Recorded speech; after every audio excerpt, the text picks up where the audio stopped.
Miss Johnson and me and my parents have been talking about a presentation about the Galapagos Islands and Charles Darwin, and I just finished it last night.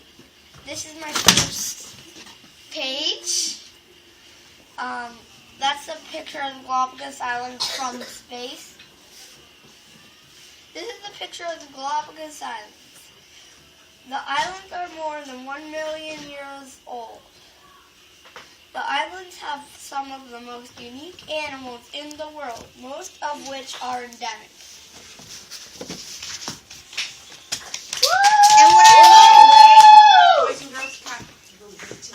And what endemic means is they only live one place in the world. And here we have page 2, Charles Darwin. And I have a question board on him. A man who liked collecting beetles more than going to school. Raise your hand if you think that yes, he did like collecting beetles more than going to school. That is correct. He liked worse to go to school because you stay the night there. And the beds are very uncomfortable. 2. A man who got seasick on a voyage. Raise your hand if you think that is true. Yes, it is true. He went on a voyage around the world, which you will see on my next board. And he was not a naturalist at that point. He was actually a chef's and captain's assistant. That's what he was put on the ship to be. All of the above. Who thinks that's correct? Yes. Because he saw that on your clipboard. Right. And that's called a check.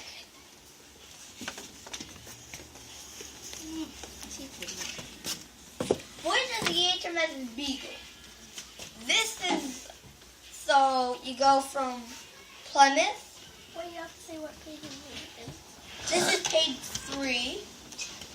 You go from Plymouth down to the Canary Islands. Then they go to Bahari and Montevideo, I think. And then the Falkland Islands, where 2 of the penguin species that we have been studying live. And into Volsperito, Calo, and in the Galapagos Islands. Then on their way back, they go to Hobart, Australia, King George's Sound, Australia, Martinis, I'm not sure where you would describe that, Cape Town, Africa, and then back up to Plymouth. And that took a total of 5 years. Now I'm going to read what's on there. The HMS Beagle left Plymouth December 27th, which happens to be my mom's birthday, December 27th. But her birthday is not 1831. So, the HMS Beagle left Plymouth December 27th, 1831. The voyage was 5 years long, and Charles was 26 years old. And it took from 31 to 36. Page 4. Here we have Darwin's finch collection. He was big on finches, although none of these are true finches. And there are 15 finches on here. We have the warbler finch, the mangrove finch, the woodpecker finch, the small tree finch, the medium tree finch, and the large tree finch, which I think is the most interesting because if you look on my finch wheel here, none of the other ones are black and some brown. Vegetarian finch, small ground finch, medium ground finch, large ground finch, which is the largest of finches. Large cactus finch, sharp beak ground finch, Coco's Island finch. The Coco's Island finch is the only finch that is not actually from the block, though. Yay! And Darwin was big on finches, but none of which are true finches. There are 15 finches on the finch wheel, which is what I like to call it. Page 5 and our final page.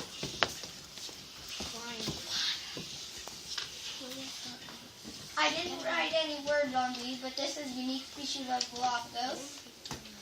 Here I have some unique species of Galapagos. The flightless cormorant, which at one point was able to fly a little bit, but now it's just come to its wings. There's only maybe 100 feathers on its wings. That is a flightless cormorant, and it's, who thinks their feathers look kind of ugly? Yeah. They look all scrubbed up. The Galapagos tortoise, that looks like it is the intermediate shell. And then there's the Galapagos penguin. Marine iguana, which this is a kind of colorful one of the marine iguana. Then there's the Sally Lightfoot crab. Has anybody heard of a booby bird? The blue-footed booby bird, which I'll tell you a little more about that one. There's also a red-footed booby bird. That one has, the blue-footed booby bird has blue feet. Oh yeah, I know that. Kind of a bluish beak. Wait, did you say booby? White neck, brown body, and white underside. Galapagos fur seal, land iguana, and then here we go with the giant tortoises of Galapagos. You have the Pinta Island tortoise, right here, which is the intermediate shell. There is the Isabel Island, which is dome-shaped shell. Pinta Island, intermediate shell. Isabel Island, dome shell. Hood Island, saddleback shell. And these are just some of the many unique species of Galapagos. And this is, I think, one of my favorite pages of this. And I think we all know about the Galapagos penguin, what we did on there. Yeah. Oh, I'm listening to that. And in Galapagos fur seal, there's also such thing as Galapagos sea lion, which can also be, which is actually just a California sea lion, but they swam down. So Tate, why don't you tell people what your favorite thing about Charles Darwin is, then we'll finish this up. Well, there's one more thing I want to say about the voyage. Does anybody know why it's called the HMS Beagle? No. Yes, you don't. Tell them. If you know, raise your hand, but if you don't, that's okay. So, it means His Majesty's ship. It means His Majesty's ship. For a long time, me, my dad, and my mom thought it was actually Her Majesty's ship, which means, depending on if they're the king or a queen at that point, it's Her Majesty's or His Majesty's. And I think what my favorite part about Charles is how he first became, is how he was put on the ship as a cook and chef's assistant, but then turned out that he wanted to be a naturalist because he had a huge, pretty big beetle collection. I would show you part of it, but I don't have the book anymore. But I have it at my house. So. Great job. And I think that pretty much wraps it up.